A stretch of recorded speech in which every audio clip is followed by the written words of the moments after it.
الصلاۃ والسلام علیک یا سیدی یا رسول اللہ وعلی آلک و اصحابک یا سیدی یا حبیب اللہ۔ الصلاۃ والسلام علیک یا سیدی یا خاتم النبیین وعلی آلک و اصحابک یا سیدی یا رحمت للعالمین۔ معزز سامعین گرامی قدر، فہم دین کورس میں آج کتاب الصلاۃ شروع ہو رہی ہے، اور کتاب الصلاۃ میں سے جس چیز کا بیان میں نے آج آپ کے سامنے کرنا ہے وہ مأمورات اور منہیات ہیں، وہ چیزیں کہ جن کا حکم دیا گیا ہے اور وہ چیزیں جن سے منع کیا گیا ہے۔ مأمورات سے مراد وہ چیزیں ہیں کہ جن کے کرنے کا حکم دیا گیا ہے، ان کی تعداد 5 ہے، اور منہیات سے مراد وہ چیزیں ہیں کہ جن کے کرنے سے منع کیا گیا ہے، ان کی تعداد بھی 5 ہے۔ اور ایک چیز ایسی ہے کہ جس کے نہ کرنے کا حکم دیا گیا ہے اور نہ منع کرنے کا حکم دیا گیا ہے، تو اس کو مباح کہتے ہیں۔ تو ٹوٹل یہ کتنی چیزیں ہو گئیں؟ 11۔ یہ 11 چیزیں ہیں اسلام کے اندر، جن میں سے 5 کے بارے میں حکم دیا گیا ہے کہ یہ کرنی ہے، اور 5 کے بارے میں منع کیا گیا ہے کہ یہ نہیں کرنی، اور ایک کے بارے میں اختیار دیا گیا ہے کر لو تو ٹھیک ہے، نہیں کرو گے تو کوئی گناہ نہیں ہوگا۔ جن کا حکم دیا گیا ہے وہ 5 چیزیں کون کون سی ہیں؟ پہلی چیز ہے فرض، جس کا حکم دیا گیا ہے، جو کسی بھی حالت میں معاف نہیں ہے۔ دوسرا ہے واجب، یہ حکم میں فرض کے قائم مقام ہی ہوتا ہے، لیکن اس کا درجہ فرض سے تھوڑا کم ہوتا ہے۔ تیسری چیز ہے سنت موقدہ۔ سنت موقدہ وہ عمل ہے کہ جو نبی پاک سرکار صلی اللہ علیہ وسلم نے ہمیشہ کیا ہو، کبھی ایک آدھ مرتبہ ترک کیا ہو بیان جواز کے لیے کہ یہ کہیں فرض نہ ہو جائے، اس کو سنت موقدہ کہا جاتا ہے۔ چوتھی چیز ہے سنت غیر موقدہ، اس کی ابھی میں وضاحت کروں گا، لیکن اجمالاً آپ کے سامنے یہ بات رکھ دوں کہ سنت غیر موقدہ وہ ہے کہ نبی پاک سرکار صلی اللہ علیہ وسلم نے وہ عمل کیا ہو اور نبی علیہ السلام نے ترک بھی کیا ہو، تو کرنا پسندیدہ ہے، ترک کرنا یہ کوئی گناہ کا باعث نہیں ہے۔ 5ویں چیز جس کے کرنے کا حکم دیا گیا ہے وہ ہے مستحب۔ تو یہ 5 چیزیں ہیں جن کو مأمورات کہا جاتا ہے، یعنی جو حکم ہے کہ یہ چیزیں کرنی چاہیے۔ 5 چیزیں ہیں منہیات، جن سے منع کیا گیا ہے، وہ کون کون سی ہیں؟ پہلی ہے حرام، جو چیز شریعت میں حرام ہے اس سے منع کر دیا گیا کہ یہ کام نہیں کرنا۔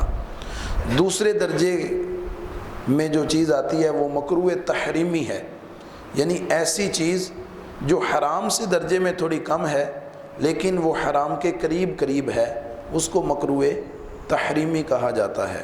تیسرا ہے اساءت۔ چوتھا ہے مکروہ تنزیہی، یعنی ایسا مکروہ جو ناپسندیدہ تو ہے لیکن یہ حرام کے قریب نہیں ہے بلکہ چھوٹا مکروہ ہے۔ اور 5ویں یہ ہے خلاف اولا۔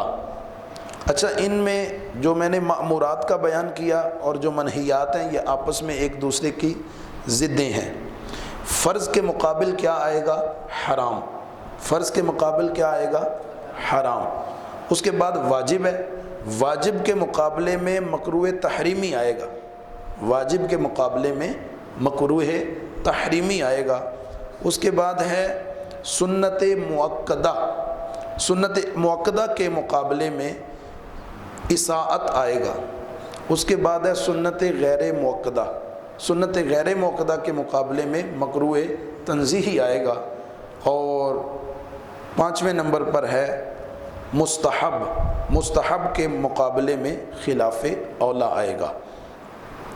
یاد رکھیے گا فرض 2 طرح کا ہوتا ہے، ایک فرض اعتقادی ہوتا ہے اور دوسرا جو فرض ہوتا ہے وہ فرض واجبی ہوتا ہے، واجب اعتقادی۔ فرض اعتقادی اور واجب اعتقادی۔ فرض اعتقادی وہ دلیل ہوتی ہے جو قطعی طور پر ہو، جو دلیل قطعی سے ثابت ہو، اس کو فرض اعتقادی کہا جاتا ہے۔ یہ تھوڑی پیچیدہ بات ہو جائے گی، اگر توجہ سے سماعت کریں گے محبت سے تو آپ احباب کو سمجھ بھی آئے گی۔ فرض اعتقادی وہ ہوتا ہے جو دلیل قطعی سے ثابت ہو، ایسی دلیل جس کا رد نہ کیا جا سکتا ہو۔ مثال کے طور پہ قرآن سے حکم ثابت ہو یا حدیث متواترہ سے حکم ثابت ہو تو اس کا کسی صورت میں بھی رد نہیں کیا جا سکتا۔ تو فرض اعتقادی وہ ہے کہ جو دلیل قطعی سے ثابت ہو، یعنی ایسی دلیل جس کے اندر شک و شبہ کی کوئی گنجائش نہ ہو۔ جس طرح نماز ہے، نماز میں کوئی شک و شبہ کی گنجائش ہے۔ شراب حرام ہے تو اس کی حرمت کہاں سے ثابت ہے؟ قرآن سے۔ تو یہ ایسی دلیل سے ثابت ہے کہ جو دلیل قطعی ہے۔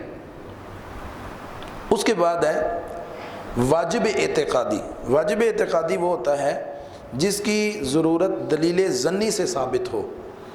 پہلے دلیل قطعی سے ثابت ہونے والا جو حکم تھا وہ فرض اعتقادی بنا، اور دلیل ظنی جس میں ظن آ گیا تھوڑا سا، لیکن اس ظن کے آنے سے وہ جو حکم ہے اس میں بہت زیادہ نرمی نہیں آ گئی، بلکہ وہ فرض اعتقادی سے کے درجے سے گر کے واجب اعتقادی کے درجے میں آ گیا ہے، لیکن حکم اس کا بھی جو ہے وہ بہت زیادہ سخت ہوگا۔ آگے واجب اعتقادی کی پھر دو قسمیں ہیں، وہ ہے فرض عملی اور واجب عملی۔ اچھا، میں اب جو چیزیں آپ کے سامنے بیان کرنی ہیں وہ یہ ہیں کہ سنت موقدہ کیا ہے اور سنت غیر موقدہ کیا ہے، اور اس کے پڑھنے کا طریقہ کیا ہے۔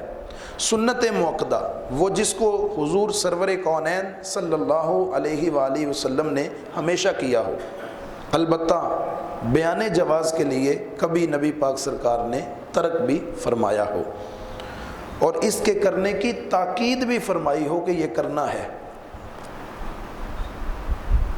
جو بندہ جان بوجھ کے سنت موقدہ کو ترک کرے گا تو وہ بندہ گنہگار ہوگا، اور اگر ہمیشگی اختیار کرے گا تو پھر کبیرہ گناہ کا مرتکب ہوگا۔ مثال کے طور پہ فجر کی جو سنتیں ہیں وہ سنت موقدہ ہیں، دو سنتیں۔ کوئی بندہ ایک آدھ بار نہیں پڑھتا تو چلو اس کو گناہ تو ہوگا، یہ اچھا عمل نہیں ہے، لیکن اس کو کبیرہ گناہ نہیں ہوگا۔ لیکن اگر وہ بندہ ہمیشگی اختیار کرتا ہے، 2-3 مرتبہ یہ عمل کر لیتا ہے کہ فجر کی سنتیں پڑھتا ہی نہیں ہے، تو ایسی صورت میں وہ بندہ کبیرہ گناہ کا مرتکب ہوگا، کیونکہ یہ سنت موقدہ ہے، اس کی تاکید کی گئی ہے۔ نبی پاک سرکار نے مداومت فرمائی ہے، ہمیشگی نبی پاک سرکار نے فرمائی ہے۔ سنت غیر موقدہ یہ ہے وہ کہ جو نظر شرع میں ایسی مطلوب ہو کہ اس کے ترک کو ناپسند سمجھا جائے، لیکن اگر کوئی بندہ ترک کر بھی دیتا ہے تو اس پر کوئی وعید نہیں ہے۔ جان بوجھ کے بھی اگر ترک کر دیتا ہے تو کوئی گناہ نہیں ہوگا، یعنی وقت ہے، سنت غیر موقدہ کو ادا کرنے کا وقت ہے، اس کے باوجود بندہ اس کو ترک کر دیتا ہے تو اس پر کوئی گناہ نہیں ہوگا۔ لیکن اگر کوئی بندہ اس کو کرتا ہے تو اس کا بہت زیادہ اجر و ثواب ہے۔ اب سنت موقدہ اور غیر موقدہ میں فرق کیا ہوا؟ فرق تو جیسا کہ آپ کے سامنے میں نے بیان کر دیا کہ سنت موقدہ کا تارک گناہگار ہوگا اور سنت غیر موقدہ کا تارک گناہگار نہیں ہوگا، اگرچہ جان بوجھ کے بھی چھوڑ دے، لیکن کرنا اس کا مستحب ہے، بہتر ہے۔ سنت موقدہ اگر پڑھ رہے ہیں، 4 پڑھ رہے ہیں، تو 2 رکعتوں کے بعد التحیات جو ہے وہ اشہد ان محمدن عبدہ ورسولہ تک کہنا ہے، پھر تیسری رکعت کے لیے اللہ اکبر کہتے ہوئے کھڑے ہو جانا ہے، اور سورۃ الفاتحہ سے تیسری رکعت کا آغاز کرنا ہے، اور آگے پھر سورت ملانی ہے، کیونکہ سنتوں میں 4 رکعتوں کے اندر سورۃ فاتحہ کے بعد آگے کوئی نہ کوئی سورت ملائیں گے۔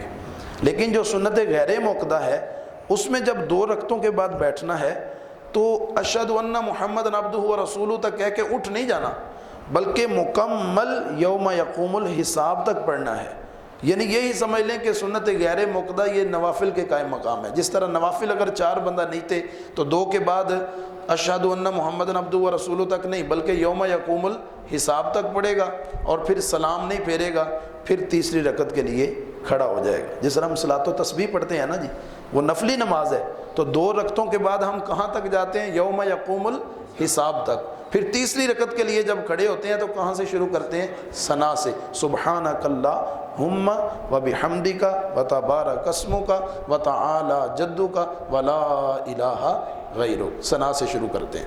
تو سنت غیر موقدہ میں 2 رکعتوں کے بعد مکمل اتحیات پڑھ لینی ہے, اور تیسری رکعت کے لیے جب کھڑے ہونا ہے تو تیسری رکعت ثنا سے شروع کرنی ہے. یہ سنت غیر موقدہ کا طریقہ ہے. اور موقدہ کے اندر یہ ہے کہ اشہد ان محمد عبدہ و رسولہ کہہ کے کھڑے ہو جانا ہے تیسری رکعت میں, اور تیسری رکعت کی ابتدا سورۃ الفاتحہ سے کرنی ہے. باقی چاروں سنت موقدہ ہوں یا غیر موقدہ ہوں, سورۃ فاتحہ کے بعد آگے اور سورت ملانی پڑے گی.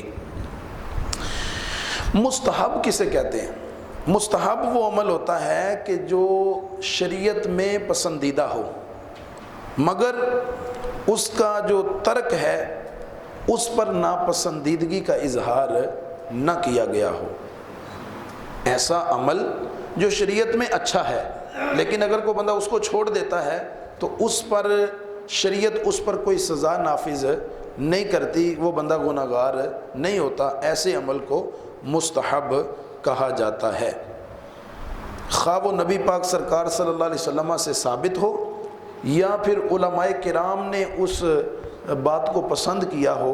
دونوں صورتوں میں مستحب عمل وہ ہوتا ہے کہ جس کو شریعت نے پسند کیا ہو اور اس کے ترک پر کوئی کسی قسم کی سزا نہ ہو. حرام قطعی کسے کہتے ہیں؟ حرام قطعی یہ فرض کا مقابل ہے, جیسے کہ میں نے آپ کے سامنے بیان کیا کہ فرض کے مقابلے میں حرام آتا ہے, حرام قطعی. اس کا ایک بار بھی قصدن کرنا کبیرہ گناہ ہے اور فسق والا معاملہ ہے, اور اس سے بچنا فرض ہے. اور جو بندہ حرام سے بچے گا اللہ تعالیٰ اس کو ثواب بھی عطا فرمائے گا. مثلا شراب پینا یہ حرام ہے, کوئی بندہ شراب سے بچے گا تو اللہ تعالیٰ اس کو اجر و ثواب بھی عطا فرمائے گا. زنا کرنا حرام ہے, کوئی بندہ اپنے دامن کو زنا کے داغ سے بچائے گا تو اللہ تبارک و تعالیٰ اس کو اجر و ثواب بھی عطا فرمائے گا. مکروہ تحریمی یہ واجب کا مقابل ہے, واجب کے مقابلے میں مکروہ تحریمی آتا ہے. اس کے کرنے سے عبادت ناقص ہو جاتی ہے. کوئی بندہ مکروہ تحریمی کرے گا تو عبادت ناقص ہو جائے گی اور کرنے والا بہت زیادہ گناہ گار ہوگا, اگرچہ اس کا گناہ حرام کرنے سے کم ہے لیکن اس کا ارتکاب کرنے والا کبیرہ گناہ کا مرتکب ضرور ہوگا, کبیرہ گناہ اس کو ہوگا. یہ جو جانور ہے اس کی جو اوجری ہوتی ہے یہ مکروہ تحریمی ہے, حرام تو نہیں ہے لیکن یہ حرام کے